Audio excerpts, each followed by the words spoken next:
Kada radite sa dokumentima u kojima ima puno slika, može se desiti da ćete imati problema sa veličinom fajla, odnosno da će fajl biti preveliki, da u nekim situacijama možda nećete moći ni da ga pošaljete putem e-maila.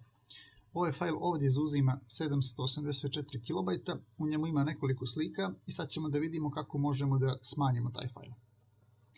Prvo što treba uraditi je da odete duplim klikom na bilo koju sliku u dokumentu. Kada to uradite, gore će se pojaviti opcija Compress Pictures.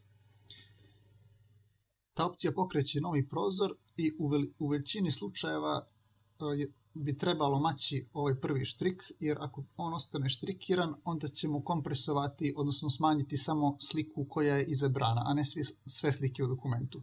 Kada maknemo taj štrik, time kažemo u Wordu da hoćemo da kompresujemo, odnosno smanjimo sve slike u dokumentu.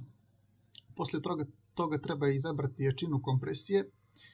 Ako hoćete da što više smanjite veličinu dokumenta, onda bi trebalo izabrati ovu opciju email, s tim što ta opcija i najviše smanjuje i kvalitet slika. Ako vam ta opcija ne odgovara, možete probati i kako izgledaju opcije print i screen. U ovom slučaju ja ću probati s opcijom email. Pritisnem OK, snimim dokument i sad ćemo da vidimo koliko on zauzima. Smanjili smo ga na 93 KB. Ova opcija postoji i u Excelu i u još nekim drugim programima u Office-u, ne samo u Wordu. To bi bilo sve.